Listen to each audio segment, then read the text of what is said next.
London, 1783. A desperate father steals a single loaf of bread to feed his starving children. Within hours, he stands before a judge who sentences him to death for theft, worth less than 5 shillings. But here is the twist that will shock you. Death was actually the merciful option. What I am about to reveal will completely destroy everything you thought you knew about British civilization. Behind those powdered wigs and fancy courtrooms was a system so twisted, so deliberately cruel, that it makes medieval torture chambers look like summer camp. You think you know the British Empire, the same empire that claimed moral superiority over the world while building the largest empire in human history? Well, buckle up, because what they actually did to maintain control will haunt you long after this video ends. For over 300 years, Britain operated something historians call the Bloody Code. And it was not just harsh. It was organized sadism, wrapped in legal procedure.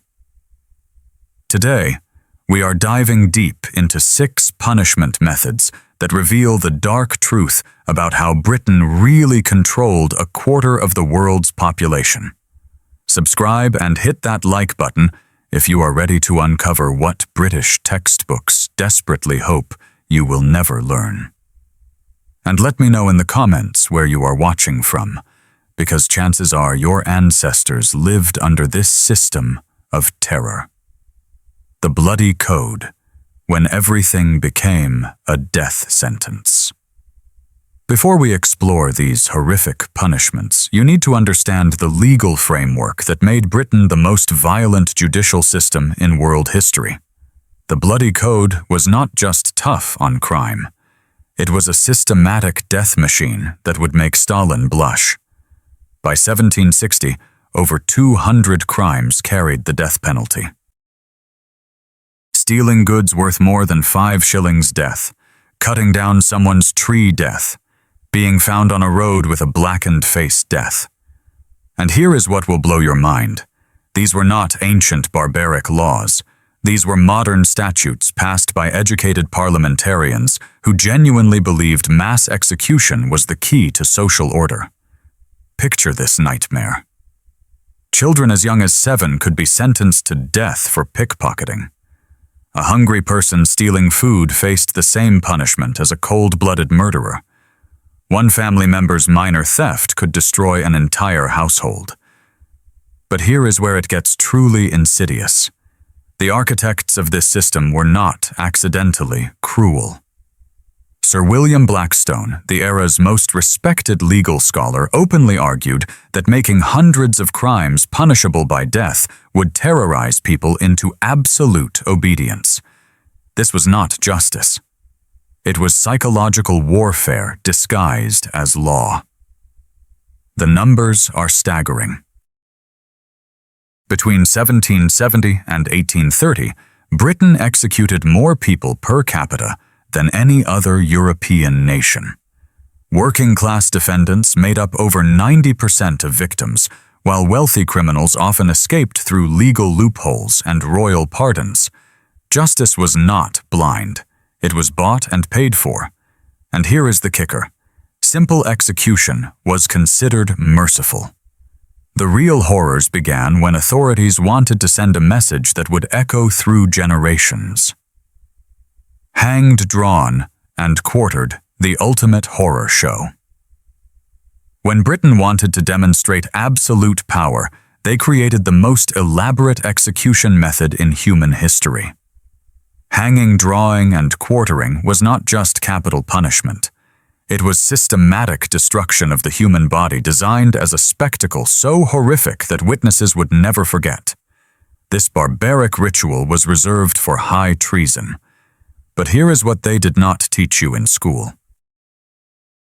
Treason was defined so broadly, it could include counterfeiting coins corresponding with foreign contacts, or even expressing the wrong religious beliefs. Let me walk you through Guy Fawkes's execution in 1606, because what happened to him reveals the calculated cruelty behind this punishment. Picture yourself in a crowd of thousands gathered at Westminster, promised a demonstration of royal justice they would never forget. First, the condemned traitor was dragged through cobblestone streets on a wooden hurdle behind horses. This journey lasted hours, designed to ensure the victim arrived at the execution site already bloodied and terrorized, while crowds hurled objects and screamed abuse. At the scaffold, the real nightmare began. The victim was hanged by the neck, but here is the crucial detail. They were cut down while still alive and conscious. Timing was everything. The hanging had to be brief enough to avoid death, but long enough to cause partial strangulation that would weaken resistance. While the victim was still aware, the executioner would cut open the abdomen and remove intestines and organs, often burning them before the victim's eyes. The castration that followed served both practical and symbolic purposes, destroying masculinity while ensuring the bloodline died with the traitor. Only after this systematic mutilation would death finally come through decapitation. But even death did not end the punishment. The body was carefully dismembered into 4 quarters following specific anatomical procedures developed by professional executioners who traveled the empire perfecting their craft. Here is where it gets truly macabre. These body parts served political purposes. The head was displayed on London Bridge, where thousands saw it daily. The 4 quarters were sent to different cities throughout the realm, often the victim's hometown, serving as warnings to anyone considering opposition. The preservation techniques reveal the systematic nature of this horror. Heads and quarters were parboiled and treated with tar to prevent decay, allowing them to serve as warnings for months or even years in specially constructed iron cages that became tourist attractions.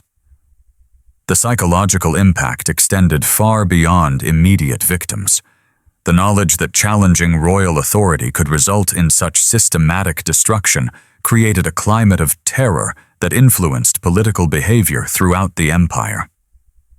Private conversations about royal policies carried risks few were willing to take, gibbeting rotting in chains as living billboards. While most executions ended with death, Britain developed something far more psychologically devastating: gibbeting, where criminals were left to die slowly in iron cages, suspended from tall posts, becoming living advertisements of imperial justice as they starved, dehydrated, and rotted in public view. Imagine driving down a country road in 18th century England and seeing human figures hanging in metal frameworks at crossroads, some still moving weakly, others reduced to bones and rags. These were not just dead bodies. Many were prisoners sentenced to die slowly, while entire communities watched their gradual decomposition. The gibbet itself was an engineering marvel of cruelty. Custom-made iron frameworks were shaped to each victim's body with metal bands securing the torso, arms, and legs. The cage design ensured the dying criminal remained visible while preventing escape or suicide. Some victims survived up to 3 weeks crying out for water, while local residents went about their daily business. Captain William Kidd's gibbeting in 1701 demonstrates the calculated nature of this punishment. After his execution for piracy, Kidd's body was suspended in chains at Tilbury Point, where it remained for over 20 years. Ships entering the Thames passed directly beneath his rotting corpse, sending a clear message to any sailor considering a life of crime. The location selection was strategic. Gibbets were positioned at prominent crossroads, harbor entrances, and market towns, where maximum numbers of people would witness the gradual decay. Local magistrates often chose sites near the criminal's hometown, ensuring that family members and former associates would regularly confront the consequences of illegal behavior. What made gibbeting particularly cruel was its impact on local communities. Children walked past these rotting corpses daily on their way to school. Merchants conducted business within sight and smell of decomposing bodies. The psychological trauma extended far beyond the immediate victim to terrorize entire populations. Contemporary records describe the horrific conditions. Bodies attracted ravens and insects that would strip flesh while victims were still alive. Summer heat accelerated decomposition, creating unbearable stenches that could be detected from miles away. Winter weather preserved corpses, longer extending the visual impact for years. The British government's gibbet records reveal systematic planning behind this punishment. Between 1752 and 1832, over 300 criminals were sentenced to gibbeting across England alone. The Admiralty maintained detailed logs of maritime gibbets, noting wind patterns and tidal schedules to maximize visibility to passing ships.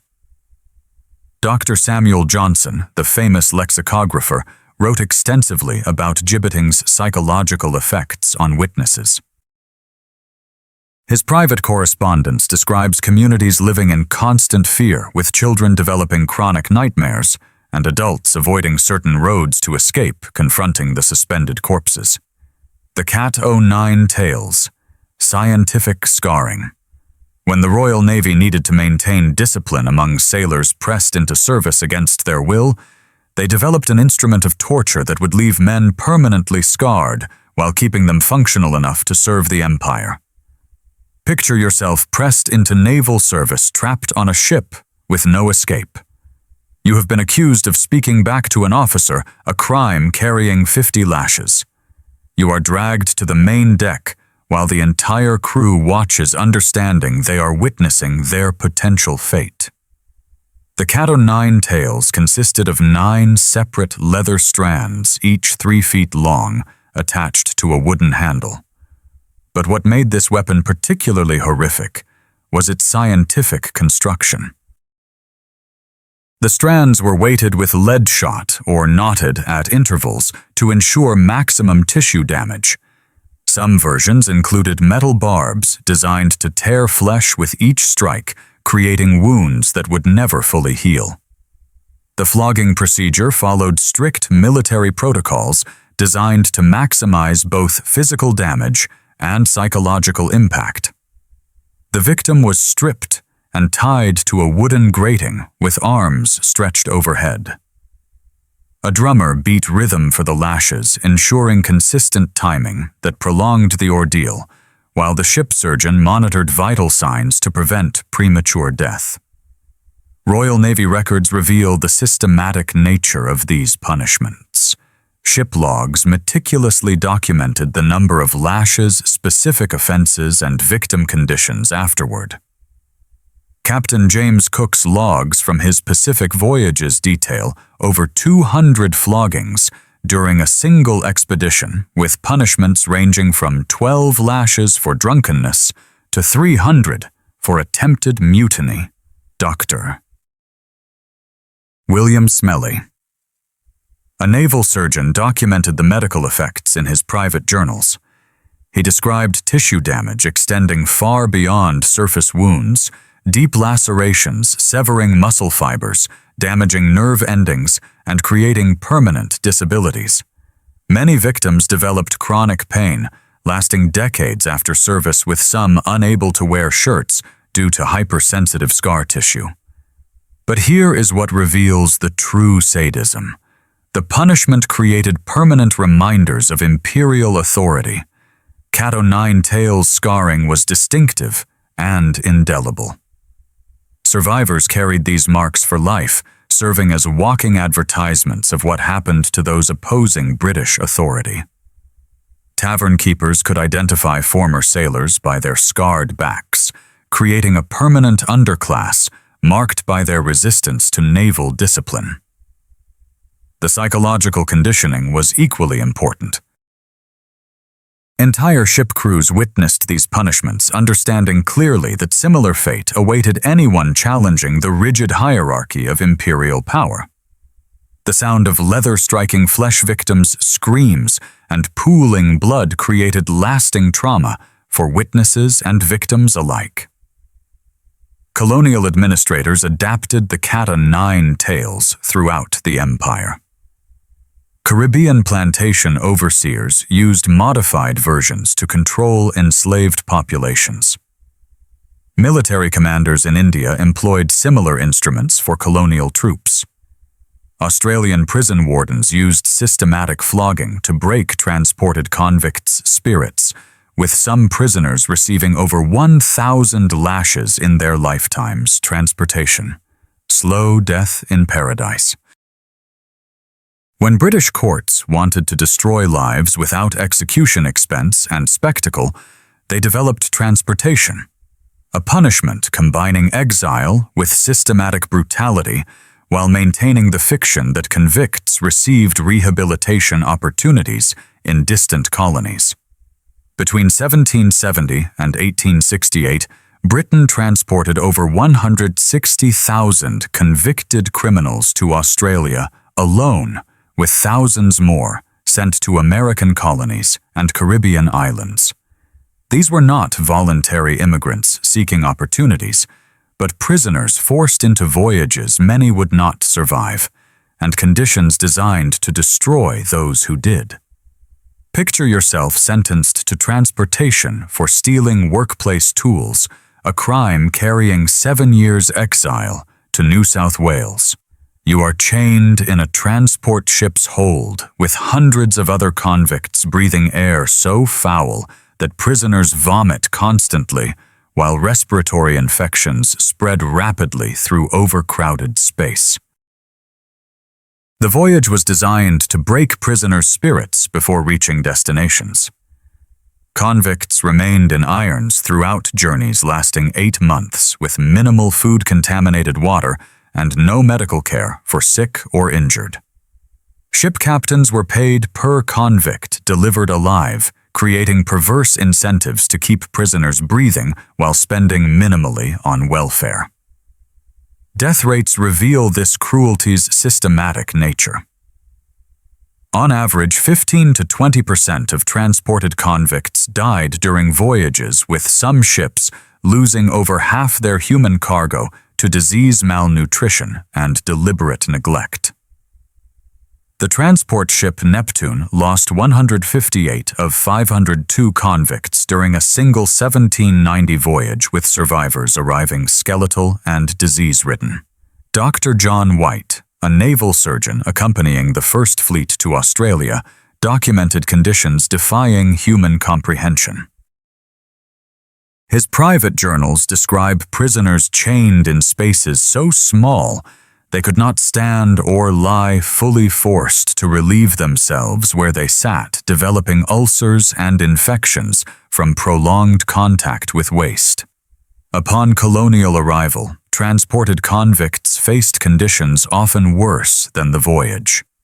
They were assigned to masters who could work them without pay for sentence duration, essentially creating slavery disguised as criminal punishment. Colonial records document systematic abuse, including starvation, flogging, and forced labor in conditions killing thousands. Female convicts faced additional horrors specifically designed to exploit vulnerability. Transportation ships carrying women often became floating environments for systematic assault, with officers and crew having unrestricted access to female prisoners lacking legal protection or recourse. The ship, Lady Juliana, carrying 226 women to Australia in 1790, became notorious as a floating brothel where pregnant convicts gave birth in chains. The assignment system in colonies like Australia created systematic abuse opportunities extending far beyond official punishment terms. Masters could extend sentences for minor infractions, ensuring convicts remained unpaid laborers for years beyond original terms. Norfolk Island. Australia's most notorious penal settlement became known as Hell on Earth, where prisoners begged to be executed rather than continue their sentences in what officials called rehabilitation opportunities. Margaret Catchpole, transported for horse theft in 1801, documented the psychological impact of transportation in letters smuggled back to England. She described convicts developing mental breakdowns from isolation, with many attempting suicide rather than completing their sentences in what officials called rehabilitation opportunities.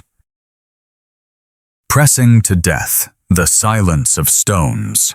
When British courts encountered prisoners refusing to plead guilty or innocent to criminal charges, they employed punishment so psychologically sophisticated it represented the ultimate expression of legal sadism. Pressing to death, legally known as peine forte et dure, extracted pleas through systematic torture while maintaining the fiction that defendants chose their fate through continued silence. The legal logic was elegantly cruel. If defendants refused pleas, they could not be tried convicted or have property confiscated by the Crown, but they could not be released either.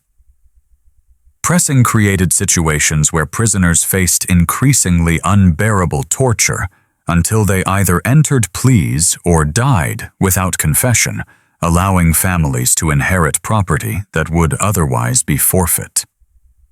Imagine being accused of witchcraft in Salem or highway robbery in 18th century England.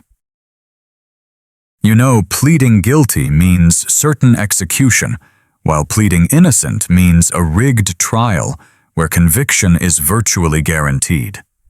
Your only hope of protecting family inheritance is remaining silent and enduring whatever punishment courts inflict to force speech. The pressing procedure followed specific protocols designed to maximize psychological pressure while maintaining legal fiction that defendants could end suffering any time by simply entering pleas. The condemned was stripped laid on a wooden board and covered with another board upon which stones were placed one by one. What made pressing particularly horrific was duration and deliberate choice it forced upon victims. Unlike quick execution methods, pressing could last days as weight gradually increased. At any moment, victims could end suffering by speaking guilty or innocent, but doing so meant accepting either certain death or rigged trials. Weight placement followed scientific principles designed to maximize pressure on vital organs while avoiding immediate death that would end psychological torture.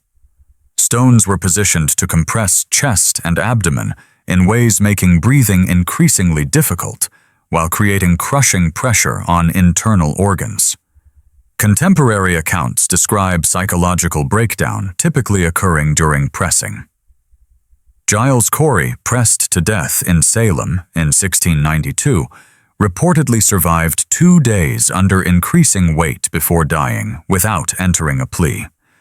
Witnesses described his increasingly desperate breathing attempts, while maintaining stubborn silence protecting family property rights. The audience requirements created additional psychological pressure on victims and witnesses. Family members were sometimes required to watch relatives being slowly crushed while having power to end suffering by convincing them to enter pleas. This created emotional torture, extending far beyond immediate victims. Margaret Clitheroe, pressed to death in York in 1586, for harboring Catholic priests, became a martyr whose execution backfired on authorities. Her courage under torture inspired other Catholics to resist persecution, forcing the government to abandon pressing as counterproductive to maintaining religious conformity. The Scavenger's Daughter. Engineering, human compression. Deep in the Tower of London, British authorities developed torture devices representing the pinnacle of systematic cruelty disguised as judicial investigation. The Scavenger's Daughter was specifically designed to compress human bodies into positions causing excruciating pain while leaving no permanent marks that might embarrass officials if victims survived. Named after Sir Leonard Skeffington, a Tower lieutenant under Henry VIII, this device solved a practical problem: how to torture prisoners for information while maintaining the legal fiction that Britain was civilized and did not engage in barbaric torture practices. The solution was elegant in its cruelty. Imagine being accused of treason against the crown, perhaps caught corresponding with Catholic conspirators, or overheard expressing Irish independence sympathy. You are brought to the Tower and led down stone steps into chambers where flickering torches cast dancing shadows on walls stained with previous victims' bodily fluids. The scavenger's daughter consisted of an iron frame forcing victims into sitting positions with legs folded against chest and arms wrapped around knees. Iron bands were then tightened to compress bodies into increasingly compact positions, creating pressure eventually causing blood to flow from nose, ears, and sometimes fingernails. What made this device particularly insidious was medical precision. Unlike crude torture methods causing immediate death or obvious permanent injury, the scavenger's daughter created maximum pain while preserving victims' survival ability and potential confession capability to whatever crimes interrogators wanted to hear. Compression torture could be applied in graduated degrees, allowing interrogators to increase pressure systematically until achieving desired results. Tower records document sessions lasting hours during which pressure increased incrementally while questions were repeated and victims given confession opportunities before additional compression. Contemporary accounts describe psychological effects as devastating as physical pain. Victims reported feeling their bodies being crushed from all directions, simultaneously creating panic responses, often leading to confessions of crimes they had never committed, simply to make torture stop. Dr. John Gerard, a Jesuit priest who survived Tower torture, provided detailed first-hand accounts of the scavenger's daughter's effects.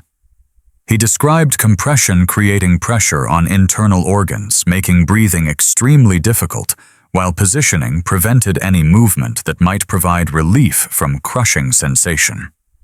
The device was used throughout the 16th and 17th centuries as British authorities sought to extract confessions from religious dissidents, political prisoners, and suspected traitors. Tower records show most scavenger's daughter victims eventually confessed to whatever charges were brought, though many later recanted statements, when no longer under torture. Anne Askew, a Protestant reformer tortured in the Tower in 1546, became the only woman on record to be tortured there. Her experience with the scavenger's daughter was so severe that she had to be carried to her execution unable to walk due to internal injuries sustained during compression torture. The Empire's dark legacy exposed. These 6 punishment methods reveal the true foundation upon which the British Empire built global dominance: systematic terror disguised as civilized justice. The Bloody Code created legal frameworks for mass execution, while gibbeting turned corpses into permanent billboards of imperial power. The cat-o'-nine-tails scarred bodies as lifelong reminders of resistance consequences. Drawing and quartering created spectacles of systematic dismemberment, horrifying witnesses across centuries. Transportation disguised slavery as criminal punishment while building colonial infrastructure through unpaid labor. The scavenger's daughter compressed human bodies with scientific precision while pressing to death tortured victims psychologically while maintaining legal fiction of free choice. What makes these practices particularly disturbing is not just individual cruelty, but integration into legal and social systems portraying systematic brutality as evidence of civilized superiority. These were not aberrations or temporary crisis responses, but fundamental imperial governance aspects persisting for centuries and influencing legal development throughout the British colonial world. The scale of suffering created by these punishment methods defies comprehension. Hundreds of thousands died through systematic judicial murder.